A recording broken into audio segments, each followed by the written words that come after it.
నిన్ను నిత్యమైన ప్రేమతో ప్రేమించియున్నాను. అందుచేతనే నేను నీకు కృప చూపుచున్నాను. ఈ వాక్యంలో దేవుని అపారమైన ప్రేమ మరియు కృప స్పష్టంగా వ్యక్తమవుతుంది.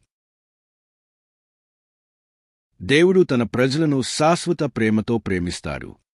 ఇది మారని, నిలిచి ఉండే, స్థిరమైన ప్రేమ.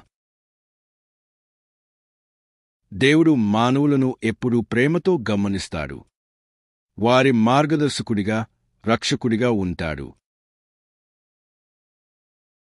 ఇశ్రాయేలీయులు దేవుని నుండి దూరమైపోయినా ఆయన వారిని తిరిగి ప్రేమతో తనవైపు చేర్చుకుంటాడు.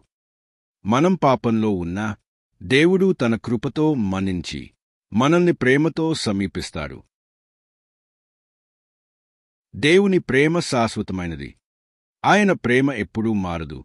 మన తప్పులు క్షమించి మనల్ని ఆదరిస్తాడు. మనం దేవుని ప్రేమను అనుభవిస్తూ ఆయన కృపకు పాత్రులు కావాలి. ఈ వాక్యాన్ని నమ్మి మన జీవితం దేవునికి అర్పిద్దాం.